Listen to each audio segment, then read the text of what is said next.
it's also this opportunity for her to accept her circumstance now. Like 10 years prior, she had a chance to accept her circumstances and be content. And this one, this huge regret of making this mistake, not being honest 10 years ago, paying it off. She has another chance to say, am I going to feel the shame and misery of what I've done by not confessing? Yeah. Or will I just be content and know I paid it off, I can move on?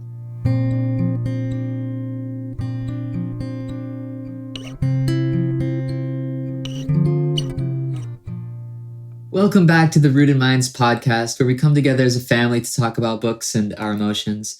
And in this season, some really interesting short stories. And in this episode, we're talking about The Necklace. So I'm really excited to talk about it. Yes. So this is a really interesting story. The first time I read it, I think I was like, whoa, like this is like drastic. Like, I don't know, it's just crazy. But it feels like a tragedy. It is a tragedy. It very much is. Yes. But it's about this story. I'm probably going to botch her name, but Mathilde Loisel. That was definitely wrong. It's a very French name. But yes. Yeah. That's definitely wrong. If you know how to say it, you can comment how to say it. But basically, it's about this woman and her husband, and she lives with her husband, and he's kind of a simple man, but she in herself is like, I love beauty. I love... She's a girly girl. The glamour. Exactly. A girly girl. She's a girly girl. And one evening, her husband brings like a invitation to a ball. And she's like, oh my goodness, I don't want to go. And he's like, I thought you'd be so excited. And she was like, well, I don't have anything to wear. And you have no money. And I don't have any jewelry. And you have no money. Like basically her reasoning was like, if I go, I want to look the best. You know, because I don't want to show up like I look poor, was her mentality there. So basically, he saves up for a dress, even though he was going to buy something different. And and she borrows a diamond necklace from her friend. Her neighbor. Oh, man. Yes, her neighbor. And she goes to the ball. It was the best night of her life. But when she gets home, the necklace is gone. Oh, it was no. So tragic. So instead of confessing, her husband and her decide that they're just going to pay for a new one, which is all of his life savings because a diamond necklace is extremely expensive. They give the necklace back and they spend 10 years paying off the debt of this necklace. Sounds like college loans. No. That's for one night. Yeah, literally. And finally, she finally sees her friend again and she confesses. She was like, it's crazy story. And the friend starts laughing because she says, that necklace wasn't real. It wasn't ever real. You gave me like a diamond necklace when I didn't have a real one to begin with. Just costume jewelry. Yes. So it's cheap. A cheap necklace that looked fancy. Exactly. Which is probably why she lost it, because it probably fell off. It said that they saved up 30,000 francs to buy this diamond necklace, and it was actually like the fake one was worth 500. So extremely vastly different. It cost like them 10 years of their life, which is crazy. So I want to talk about just the concept of the illusion of more, like what that really means, and just like her and her discontentment and what that represents.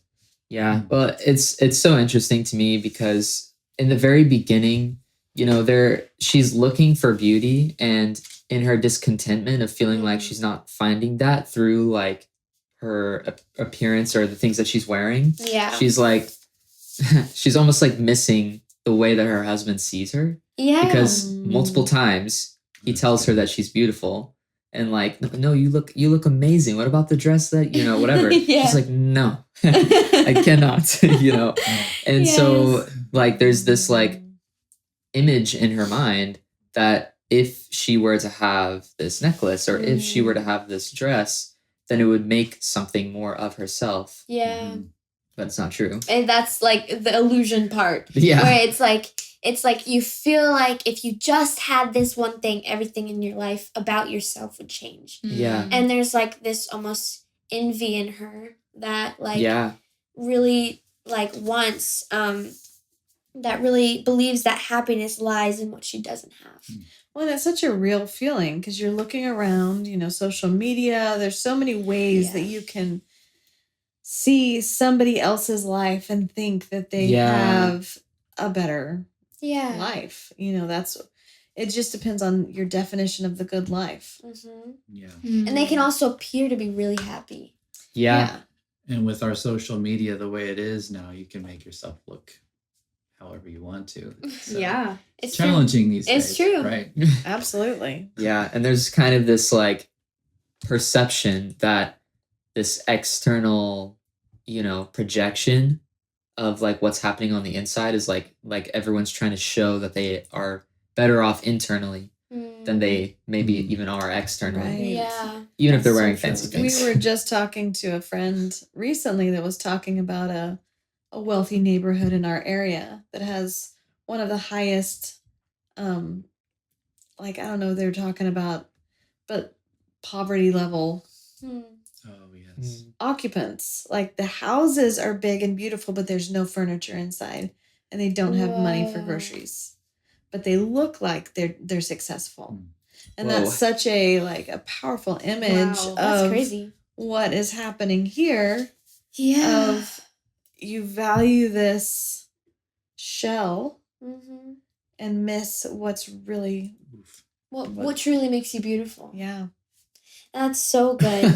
So that makes me just think of since you said that, just like the cost of appearance and like truly like what you lose by gaining something that you desire. It's like that principle in economics that there's no such thing as a free lunch. Oh, Everything yeah. costs something. Even Yeah. if it's like not a material thing, like the material thing costs the money, but it also costs 10 years. Yeah. in the Right. story. It's true. It's true. Yeah. And it's like this story is not talking about like wealth being bad Yeah. or Yeah. because every place that you're in, you can always find somebody better and somebody Worse. Or worse, right? In a for sense. lack of better words. Exactly. Yeah. Like it's not about like where you fall on that continuum. It's how content you are in that. That's Yeah. so good. Because part of the whole issue of the story is not that they, even borrowed or had this envy and borrowed this fancy thing, but that they refused to confess that they had lost it. And they Yeah. hid that secret for so long. Because at any point, if they would have, confessed Yeah. that they lost it, then they would have found out as they did. Well, and that's what really gets me is that meeting point whenever we may be getting ahead of us here, but that meeting point whenever she finally does confess 10 years later, it talks about how she looks. Like she looks yeah. like she's aged 20 or 30 years in that 10 years because of how Yeah. hard she had to work. Wow. it says she got like really tough and like Her skin almost like is tough and you think about like the preciousness of like the French society. Yeah. They're like China doll kind of, like with the Yeah. the really pale, delicate Yeah. skin and if you have darker skin that means something about you're having to work hard and there's this value of being able to have it all without having to work. Yeah. Yeah. I definitely see that value there. And so in that sense, she sort of becomes the thing she was trying to avoid in the Yes. first place. Yeah. And gets nothing for it. And that's the irony is what she prized most ended up being worthless. I mean, it was not even that it's worthless, it's that she spent her whole life paying back something. Yeah. So now that she's worked all this and made all this and actually been successful in Mm-hmm. paying all this money, Right, because there's nothing to show for it. They made 30,000 Yeah. francs. Yeah. Which is amazing. But But also, like proves Yeah. that she could do it. She did do it. Right.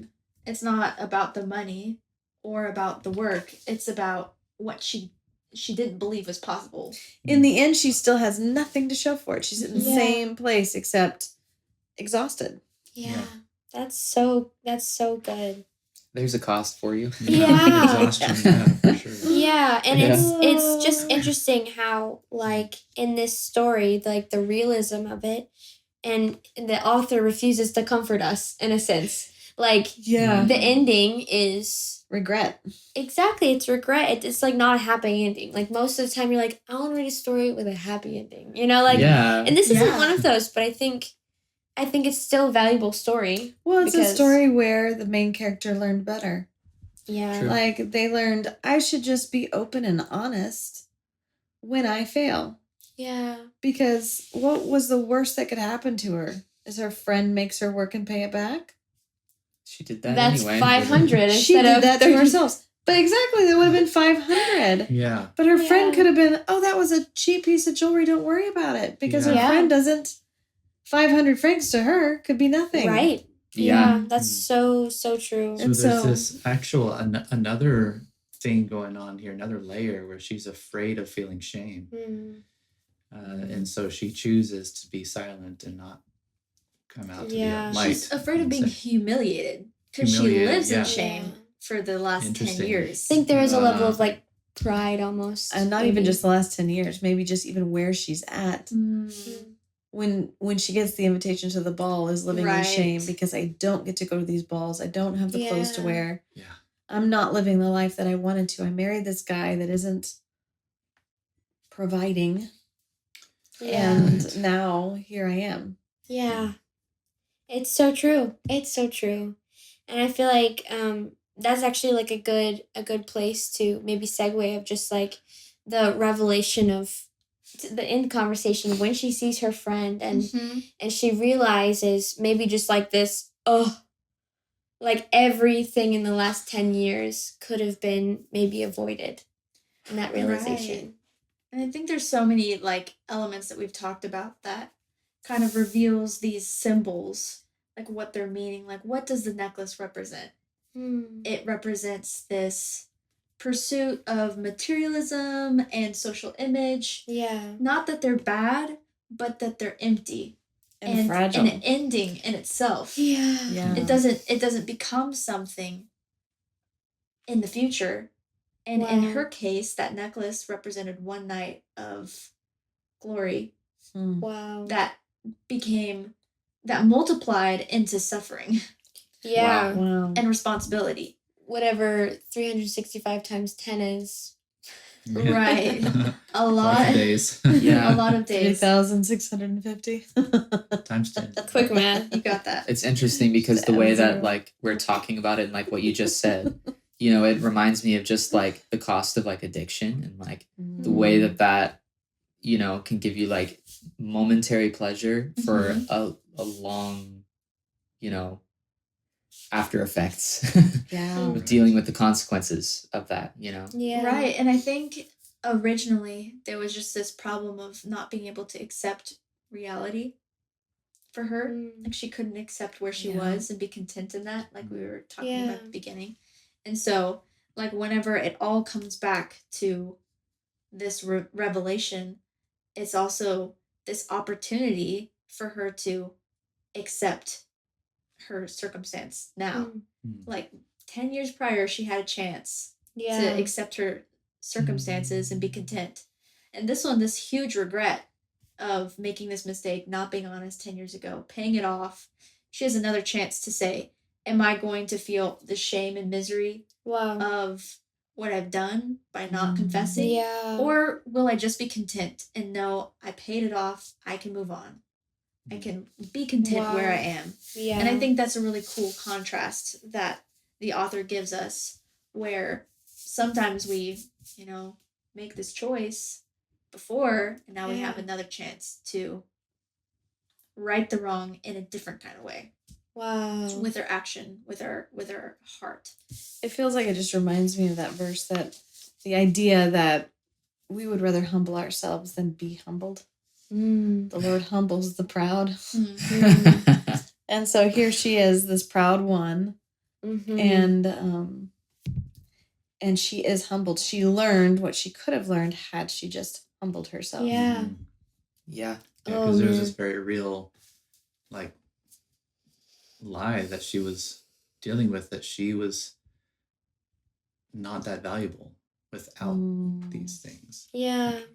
Inherently, we have value, so much more value than we think, and sometimes, and this Matilda, or whatever her name is, however you say that, seemed to at least not see that value. Mm. So like she needed additional things to, anyway. So yeah, I love whatever. This is just such a powerful story, because we all deal with this kind of thing where there are things that seem so alluring. And why is that? It's because we think that they're going to add value to us. Yeah. As if we could. As if we Right. could. That's the true tragedy of the whole thing, honestly, is like more than like money coming and going or them having to pay off this thing, but her just not recognizing her value initially, which is so good. Yeah, well, so many great thoughts. Thank you guys for joining us. We'd love to hear your thoughts in the comments. We'd love to engage with you about this story. But otherwise, we'll see you in the next episode. Thanks again for joining us on the Rooted Minds podcast. If you're enjoying the kinds of discussions we're having, consider joining our learning community, where we teach the arts and have many more discussions like these. But until next time, may you find joy, grace, and peace in the pages you turn.